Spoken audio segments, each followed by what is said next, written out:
I'm here in Glastonbury. Before I die,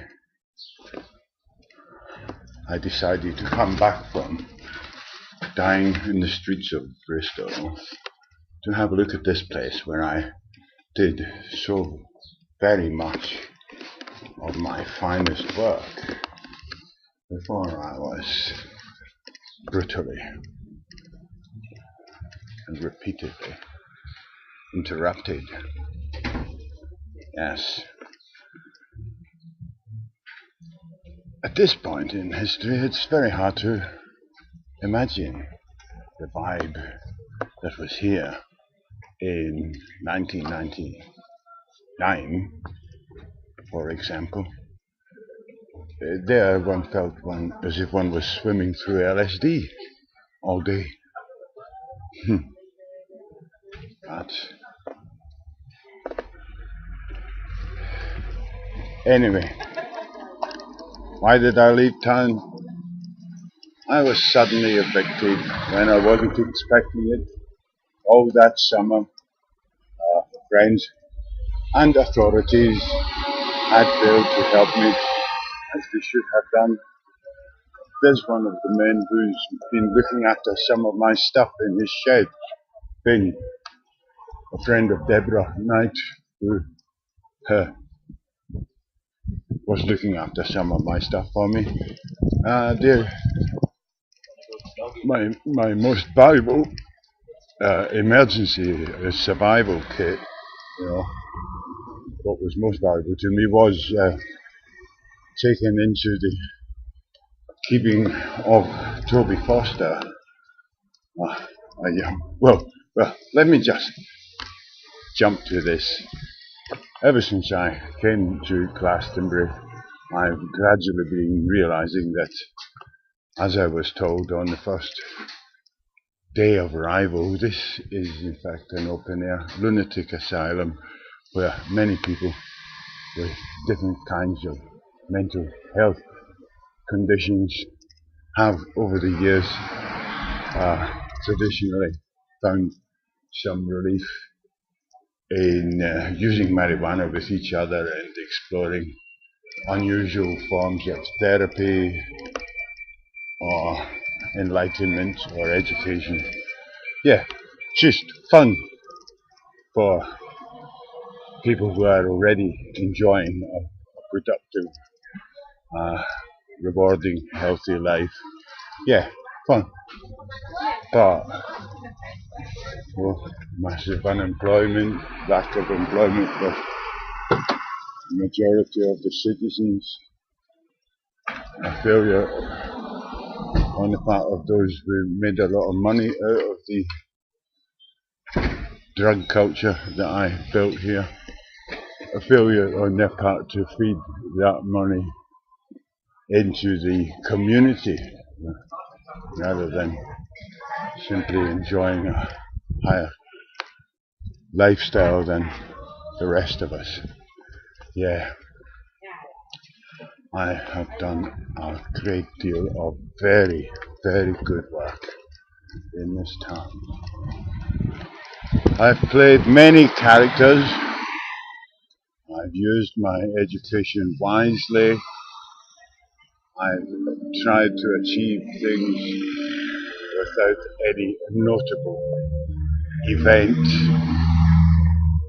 A whole lot of small events witnessed by different people, very few of whom put together that I am involved in all of the events. Very few. Yeah. No, I was flying really high here. I never met a man, for example, who gave out love and friendship so freely to all and sundry without discrimination. I never met another man than myself who was doing that, giving out love and friendship without discrimination to all and sundry. Eventually recognizing that the loud and aggressive were not worthy of such and learning to avoid them, and even lead my friends to avoid them. Yeah, what a guy. I wasn't in it for personal reward, I really was altruistic. It was a great reward being altruistic. It meant I would do things that personally I thought I couldn't do, but I felt inspired. If God is telling me to do it, God will show me how to do it. Oh, I had a bit of dallying in the feminist religion of goddess. Yes, well, we did that for a little while. But as always, they turned it into nonsense. So that's a dead end now. So lots of the magic is already dead in Glastonbury. Definitely at the lower social levels, amongst the needy and the lonely, Glastonbury is no longer providing so much uplifting material. It's a very expensive and eccentric looking little shopping arcade for wealthy purchasers of eccentric alternative crap. I said so first. The spiritual or sociological aspects of the Glastonbury phenomenon are long gone. Yeah, man, there is not a lot of. There are a few of these ladies in foreign garb who have blissful smiles on their faces that remind me of Sunday school teachers when I was young. The sort of blissful smile that makes an innocent heart like myself uncomfortable.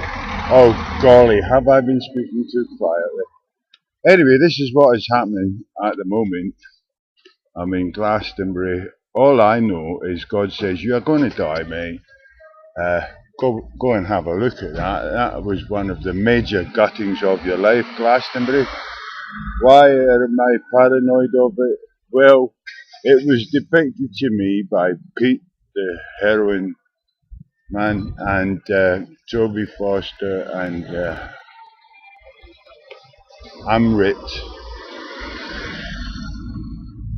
It was given to me to understand that if I went up to Unicorn House where Toby Foster lives to ask for my belongings, I would be violently assaulted, attacked and perhaps killed as a paedophile by the occupants of the house who lived there with him while dealing drugs like he does.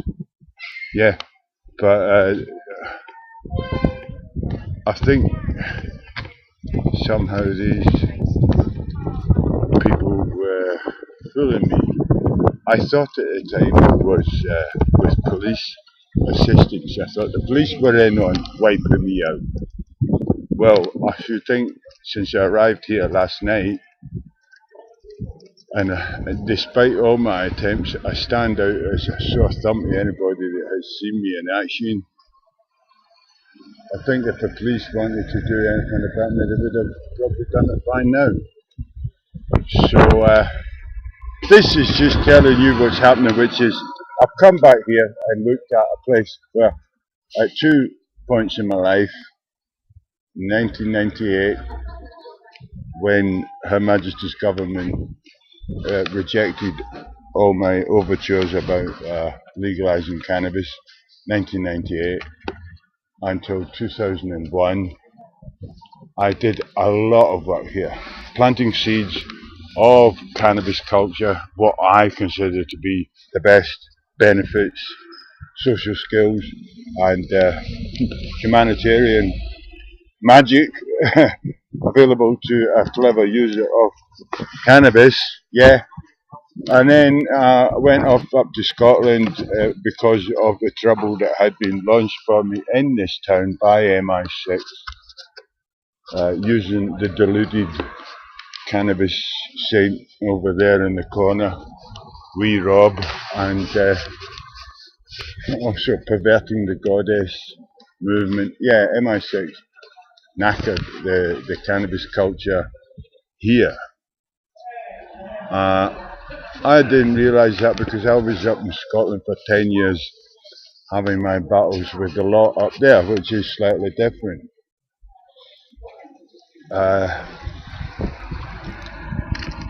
that didn't work, of course. I spent a lot of time in prison, on the run, or over in Canada trying to save my life, get away from attempts to kill me. I've had a few careers, and I came back down here. The last time I was in Berlin prison, I just said to Her Majesty's government through my lawyer, just let me out of the country with my dog. And that's what I got. I came here, right? And then I thought, there's a possibility of reviving the best of my material here in Glastonbury. There is a possibility that we could still realise what I was working on. But will these people that saw me getting chopped down it's now 14 years ago, they saw me getting chopped down. I was bouncing around here on big boots every day, all day, very loud on the guitar, excellent as the master of the dance, fire starter without compare, and get it out before the fire brigade get here too as well. And they watched me chopped down, life destroyed, run off up to Scotland, and come back down 10 years later, and instead of going, oh thanks for another chance, they sat back and watched it happen again as me and my dog got kicked out of the luxury flat that I had spent nearly a year getting fitted and furnished for the rest of my life, and they let me sleep in the sheep shit up on Weary Old Hill, then in the campsite up at the top, at the bottom of the char, Higher Edgarly, yes, campsite. But when the pedo room I got there, we of course were suddenly out of there. We did do a wee sleeping on the doorstep of the church up there on the high street because it's got a covered porch. Got very frightening when I was told that the story had been expanded even more. Alright, where you been? I've been in Brighton. Brighton? Bristol. What's Bristol like, alright? It's like anywhere, man. If you're homeless, it's a bit rough. Anywhere. Anyway. Did you say for the day? I'm here to have a look at the place. I mean, before I set out, I thought I was here to terminate at least one person, the one who sabotaged all my chances of getting back up after I got evicted. If you remember when I got evicted out of my flat round in Abbots Court that I had furnished luxuriously. I don't know if you ever saw it at its best.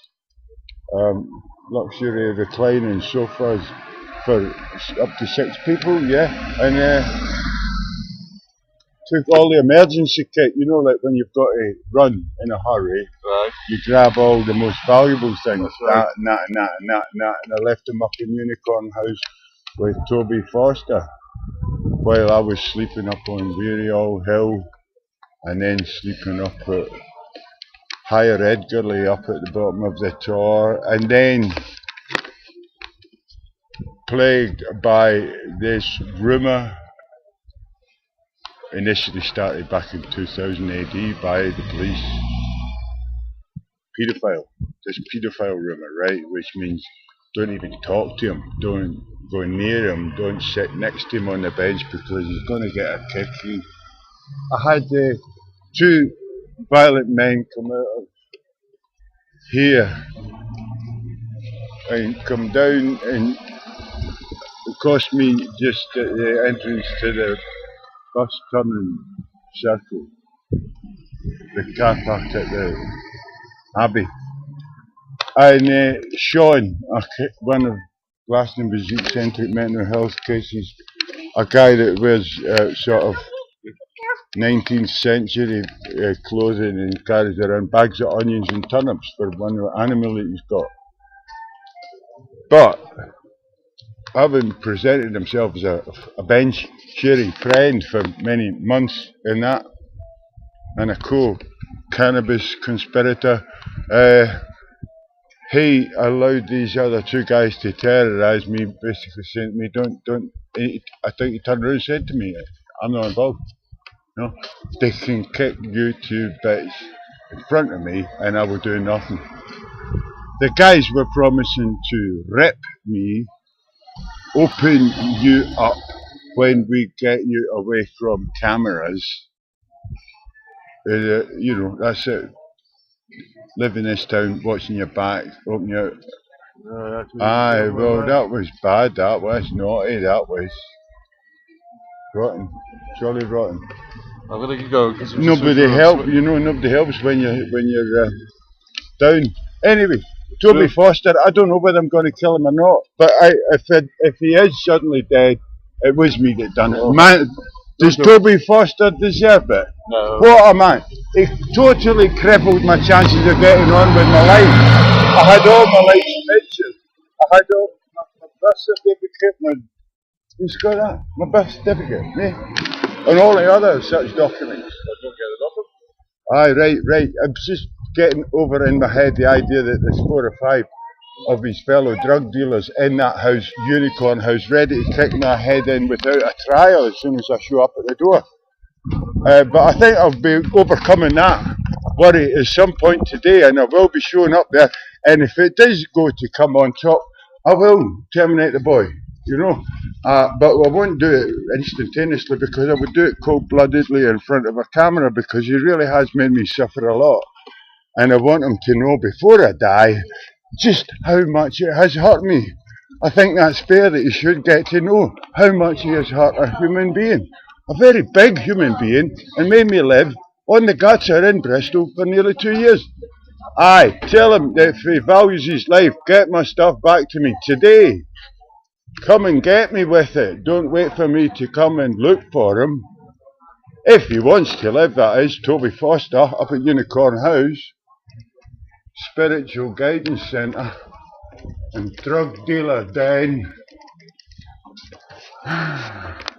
Oh, that's the one thing about God, when he wants you to do something, he just says switch on and say what I tell you to say. Because I never planned any of that, but that's what the truth is, that's what I'm here for. I'm hoping not to have to kill, but I'm not willing to die myself, leaving this horrible, inhumane injustice that has been committed against myself go unrecognised or uncorrected. Already, while making this video, I have walked past 4 or 5 at least of the people who have profited at my expense. Alright, shall I upload this so that it's available for the trial? I'm joking. Or am I? God is writing the script now. The human people involved in my life have made such a mess of it, they have given me no option. Go to this. I've already used them. Citizens' advice. Oh, a couple of mornings a week. Old ladies who are probably younger than me and never slept a night on a hard ground will tell me about next Wednesday I can get a free dinner over in the other town there if I can just get a bus. Where will I sleep tonight or tomorrow? Yeah, so All health options have failed me. As my friend has been reminding me, help in this world is usually supplied by yourself. Until you meet somebody you feel worth helping and you expect them to help you. I've been betrayed by a lot of them, but I'm still not giving up. Anybody offended by anything I've said, fuck you. I hope I won't have to kill the Toby Foster, but he really has upset me a horrible amount. Nearly 2 years, the last 2 years of my life,